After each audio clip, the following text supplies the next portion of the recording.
heard the news that Ross got.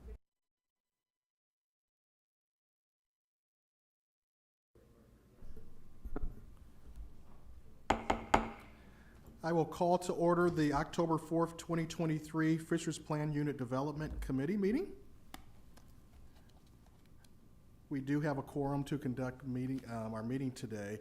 However, I would like to share with the petitioner, since we only have 3 members today, a ruling would have to include a unanimous decision by all 3 of the members. So you can decide to proceed today, or we can have the matter continued, but I wanted to share that with everyone because of the 3 members that we have.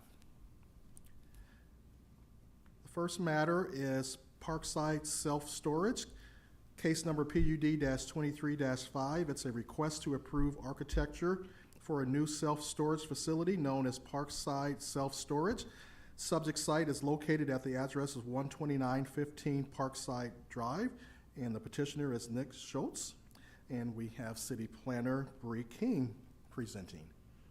Hello, good afternoon. So you can see here on your screen the location of the self-storage facility highlighted in blue, pretty close to the corner of 126th and 37. The subject property is zoned PUD Parkside, so that does allow for self-storage development.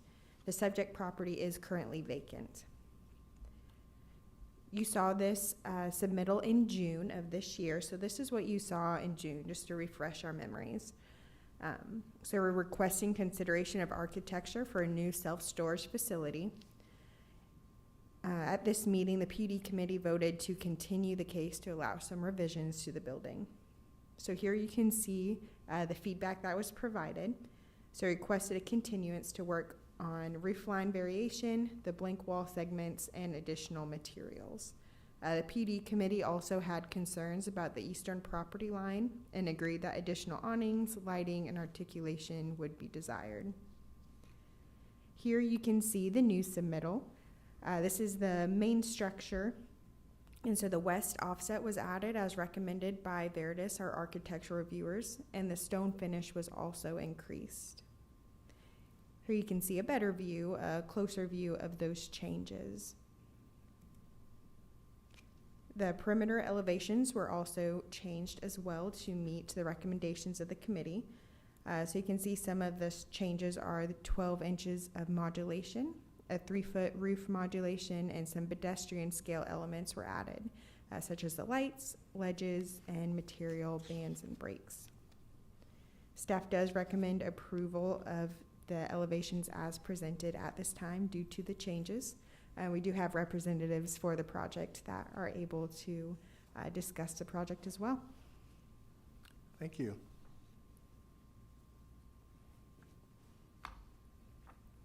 Hi, I'm Tara Anker with Peterson Architecture. We're the architect of record for the project. I'm happy to answer any questions. Okay, thank you. Do we have any questions for Ms. Single?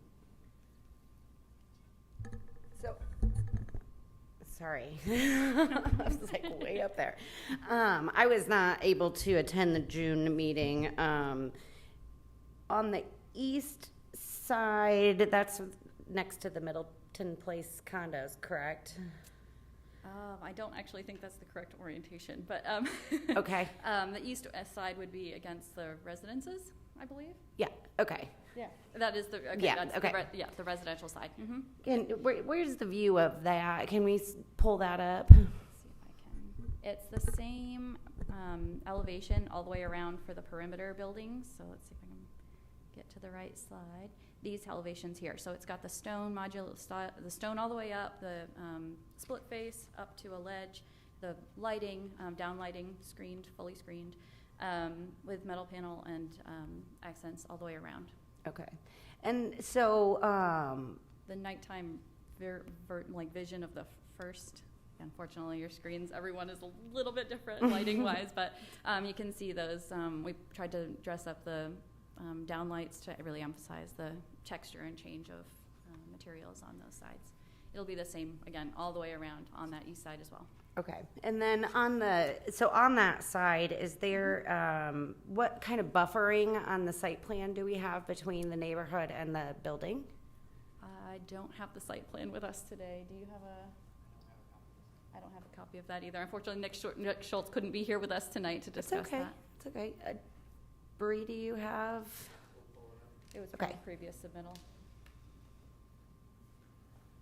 If anybody has questions while I pull it up. Sean, do you have any? I think my questions were most specifically related to the adjacent property, the residential property, just from a buffering and massing scale. How tall is that wall along the eastern side, I guess? Let's get back to that. Oh, I keep going the wrong direction, sorry. There we go. It is 12'6" is the highest point where the top of Okay. the stone goes, and then it's the 3-foot step down from there. Okay. So most of it's only at about 9'6". 9'6", okay. Thank you. Mhm. We're still waiting on your information, Emily? Okay. Well, I don't have any questions myself. I was not also at the June meeting, if I recall. We But we Bree, also thanks brought for the material samples down here as well, if you'd like to take a look at Thank you. those. And then, my name's Tyler Underwood. I'm with the developer, RU2, and then also the ownership group that would be doing this property. And on that side, I can't remember for sure if there might be a berm there already. I can't remember at this point, but I know We've been in and out there, so many yeah, times. there's been a couple times over there. But also, I mean, we would be willing to commit to some landscaping buffer stuff there as well.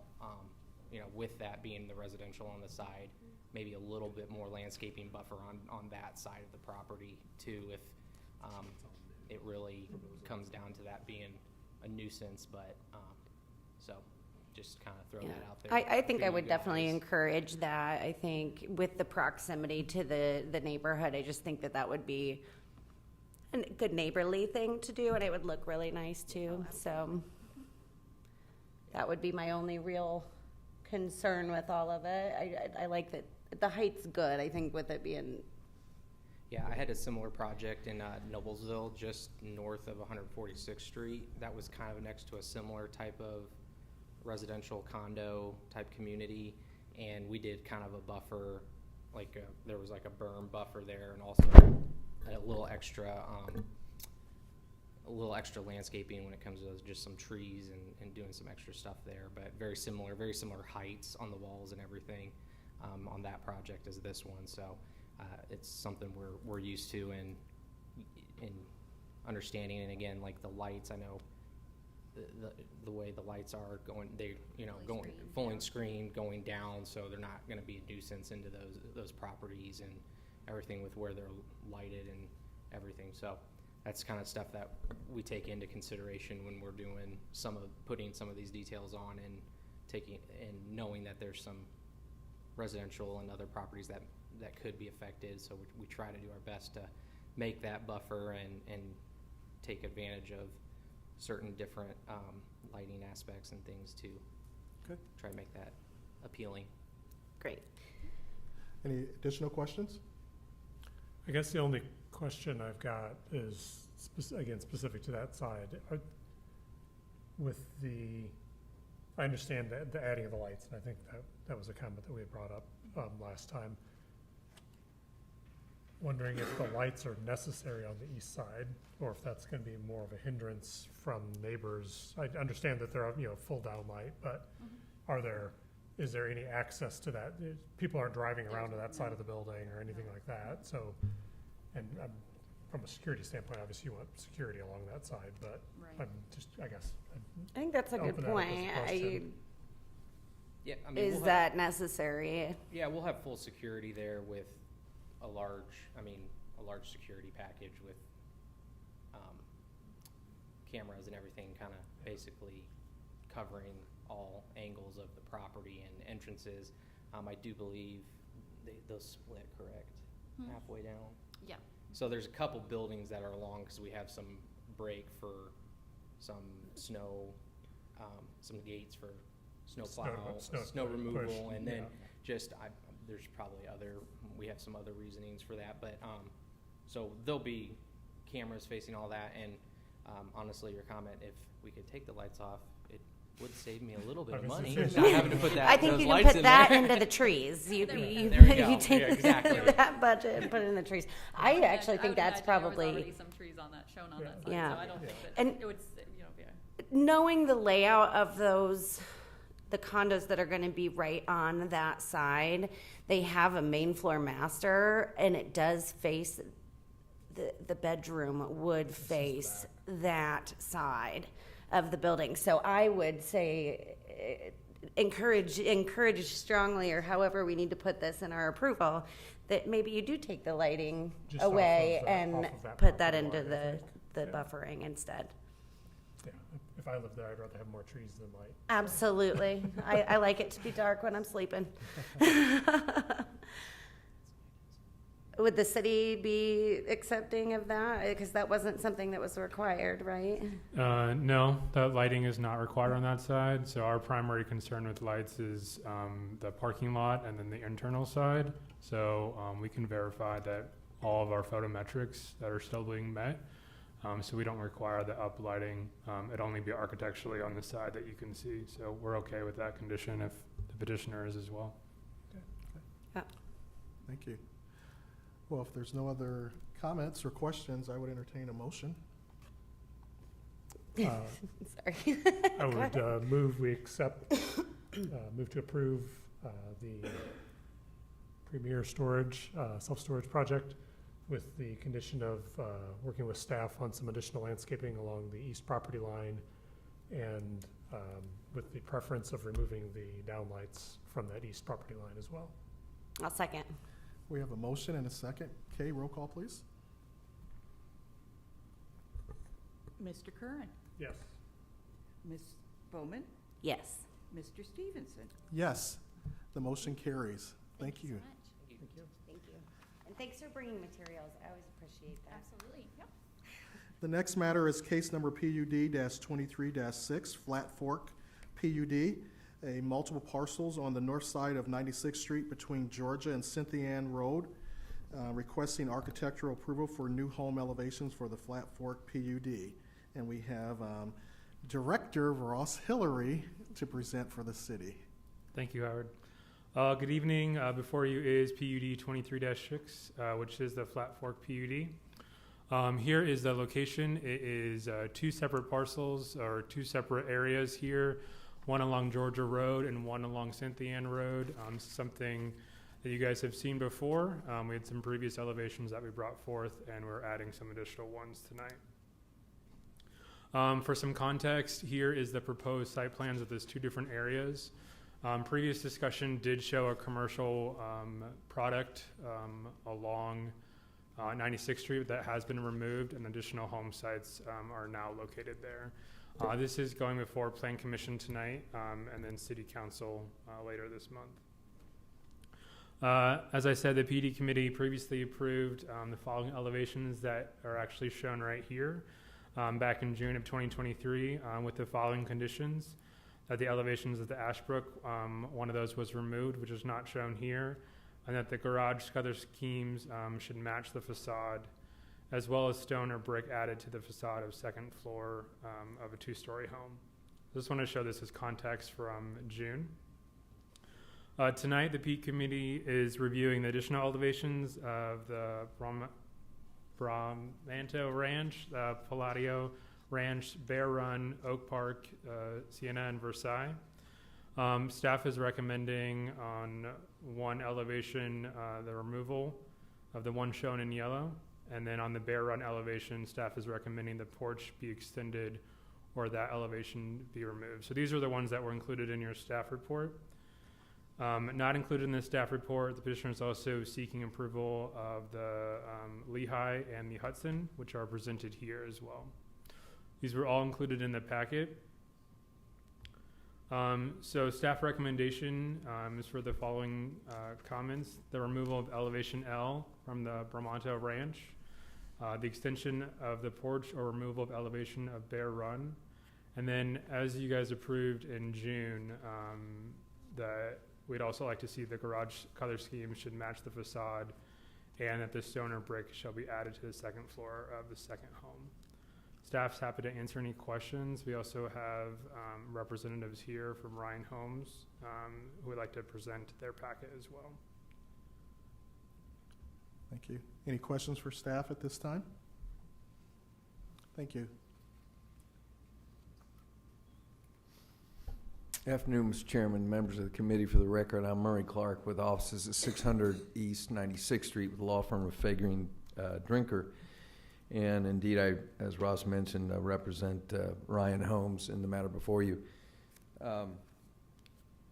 He did a good job, I think, of laying out the issues here. We did appear before you on June 7th.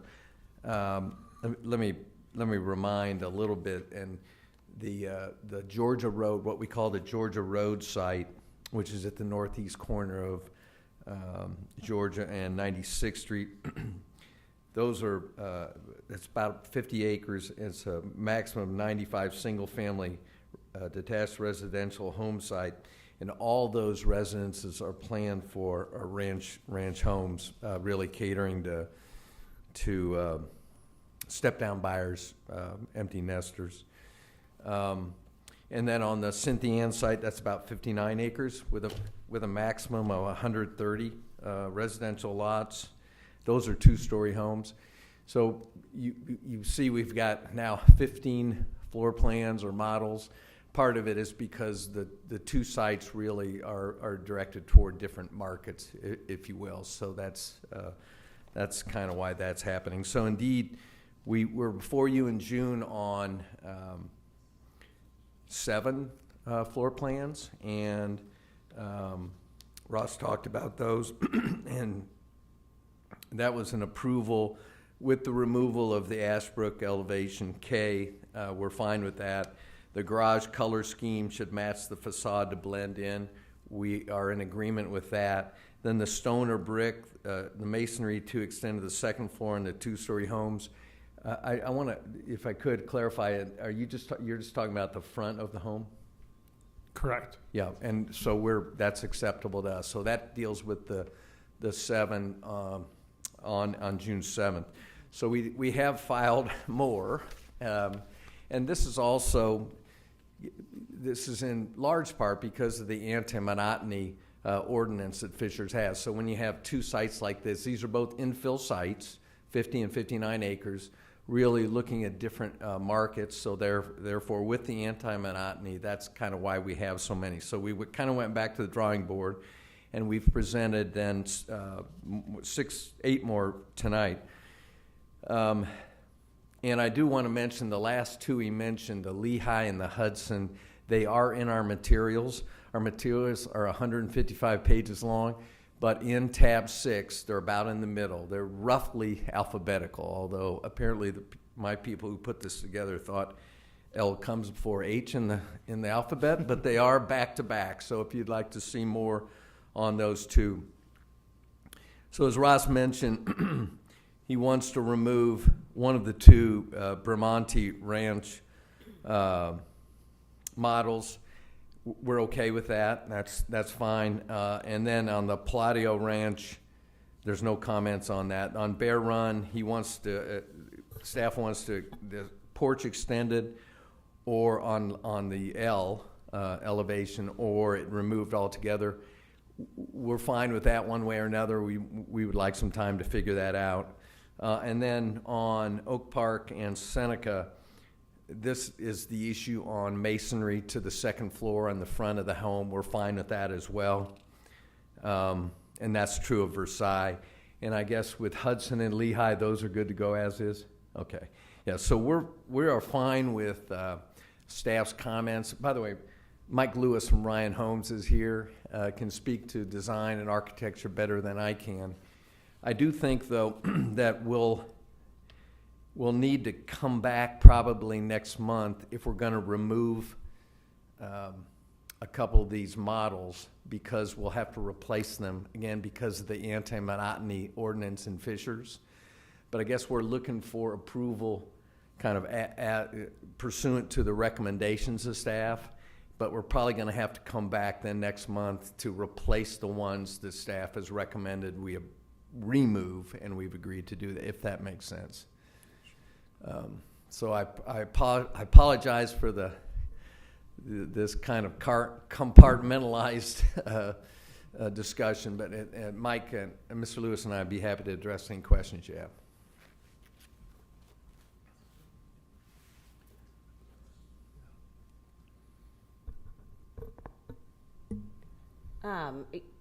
I think I'm comfortable with all of it, with the commentary. I will let Howard speak to this, but we'll probably need to continue instead of doing an approval, if you're gonna come back next month. So, but I do recommend, I would definitely agree with with removing the two, as recommended by the city. Unless, if that porch can get extended, I know that's not always easy from a design standpoint Right. and our build standpoint. But yeah, I would agree with those, two being removed or replaced. Yeah, I concur with Emily on this. Thanks, Mr. Clark, for the presentation.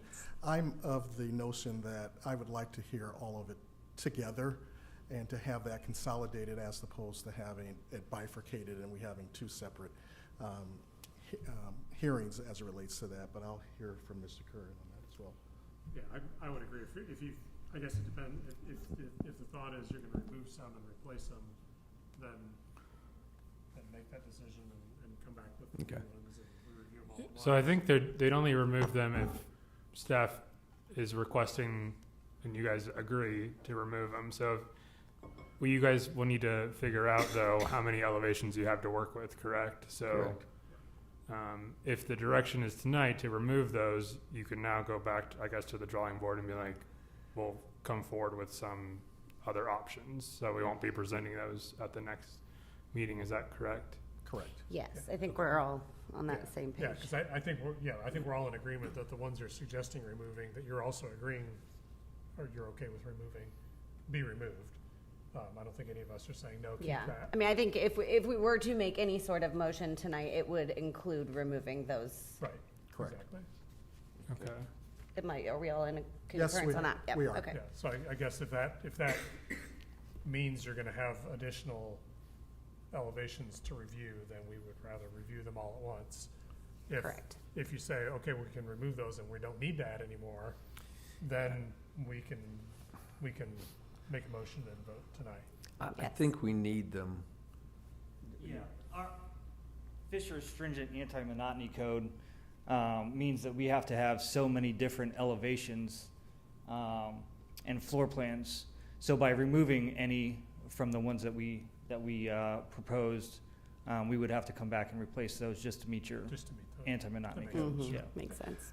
What they can do is send those to us as soon as possible and staff can review and at that time say, yes, we're good with all of these. That way we won't bring forward any that we're recommending to remove. I think that is the other option. So Ryan can go back to the drawing board and just send us updated elevations so we can bring forward a compute packet Yeah, for you. I mean, I Complete feel approvable like, package. yeah, that way, Okay.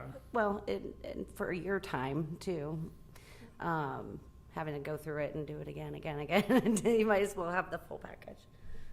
And we do tend to agree with 98% of what Fisher's puts in front of us and for the recommendations, so.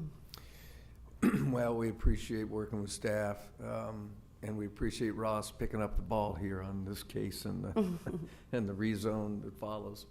Thank you for your attention. We'll be Thank you. back in next Okay. week. Entertain a motion on And do we- that. Yeah, We need to Ross, should move. we entertain a motion on the continuance? Yes, please. Yeah, I would entertain a motion.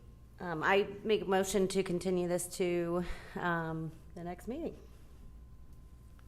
Second. Second. All those in favor, use the voting sign aye. Aye. Any opposed? The motion carries. Thank you.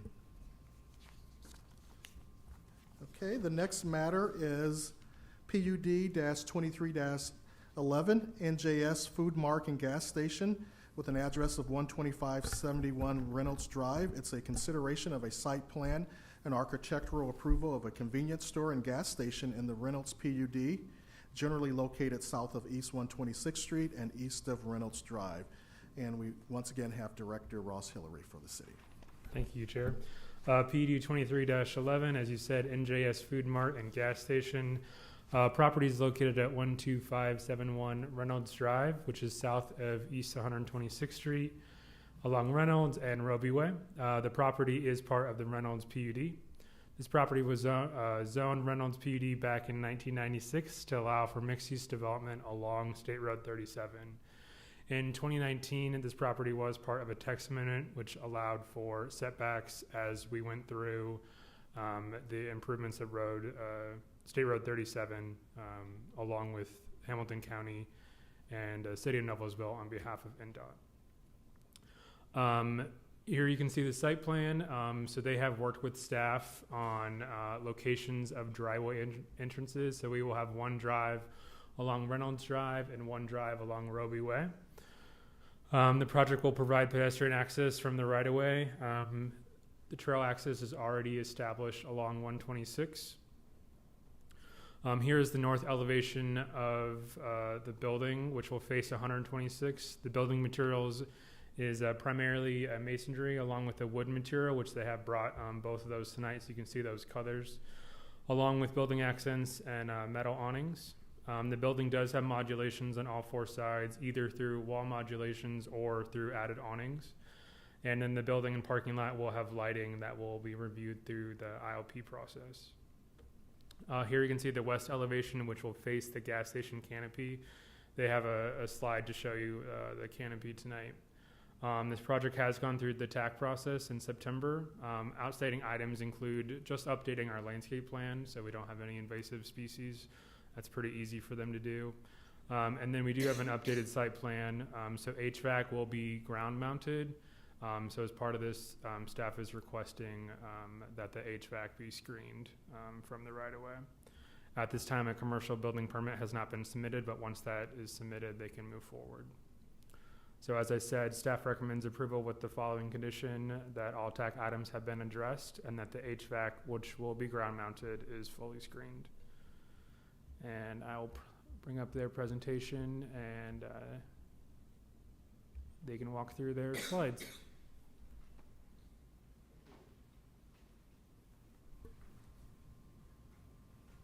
Okay, good evening. I'm William Taberson with Taberson Architects, the architect for this project. I think the site plan introduction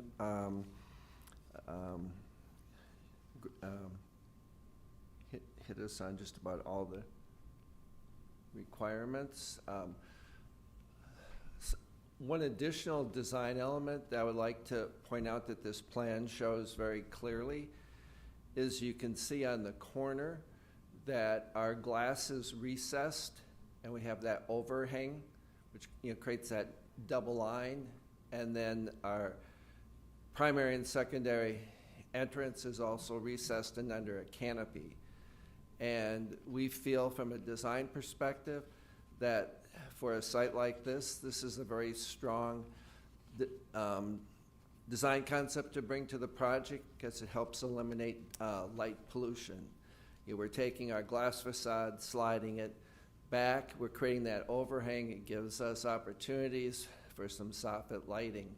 So we're able to create a building facade that is very clean and not cluttered like you would often find on commercial projects. So that is it. One thing I'd like to comment on, and then on the mechanicals, you can see on this plan to the far right side, even though our mechanical engineer is not 100% done with his design, that will be the number of units, and we're showing a fencing that tracks around there. And that's on the side of the building that gets very little visibility. Oops. Why is that?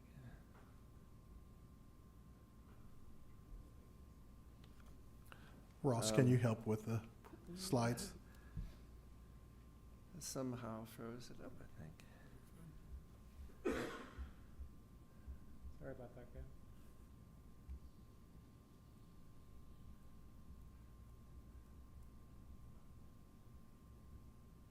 decided it didn't want to show any other.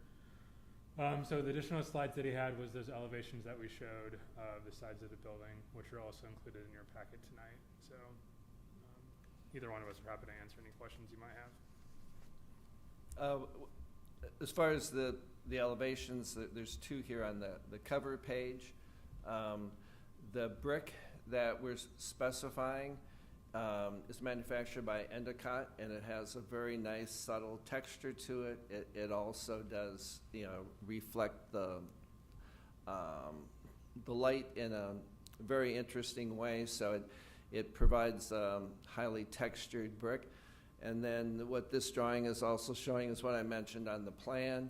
You can see on our glass walls, we have a black shadow line from the brick building going back to the wall. And that all will help to really cut down reflections off the glass or in general light pollution that you often see along a commercial strip. The wood that we're using is a hardwood. It's very durable. It's resistant to mold and mildew, insects, termites. So it holds up very, very well in the long term. And it has a very nice brown coloration that will be able to protect with a preservative stain. And that wood is acting as a backdrop to our entries, and it helps with creating a sense of entry for the project. So the combination of the three materials, the brick, the wood, and then the metal, is all reinforcing a very simple and organically colored palette that we think will work very good for the site. The drawing I would have showed if it would come up is our site elevation, which shows the canopy next to the store. And the canopy is the same coloration as the awning. The canopy is to the requirements of 14 feet, and the height of our store, excluding the wood, is at 18 feet. I think that's the main. Brad's here from Y Engineering if you want to make any additional comments on anything.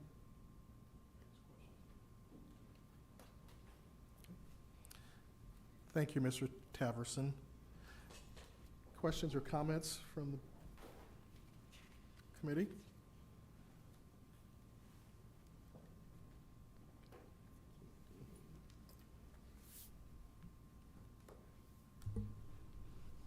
I think it's a nice looking building.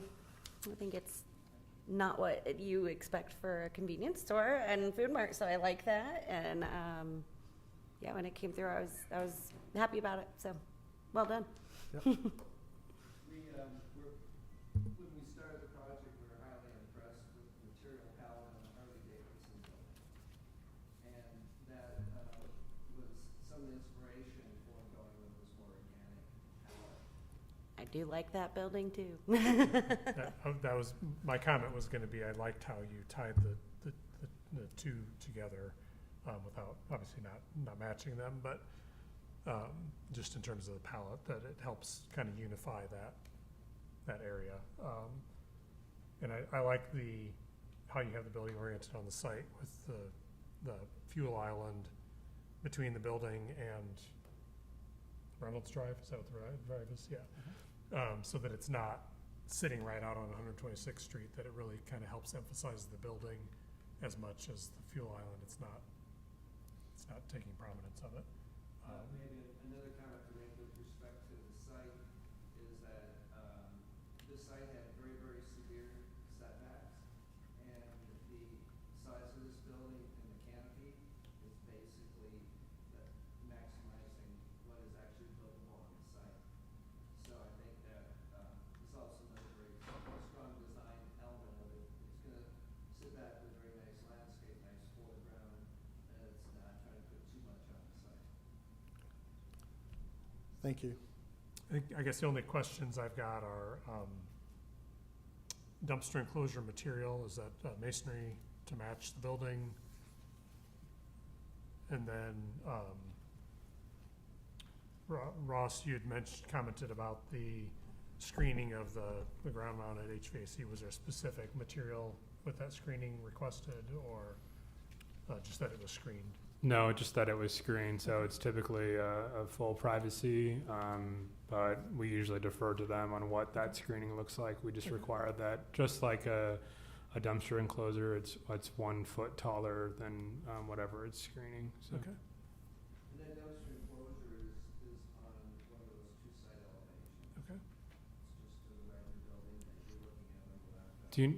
Do you know what the material is that the wall is made out of? Yeah, it's brick masonry to match the building, and then the door panels on it match the wood above that.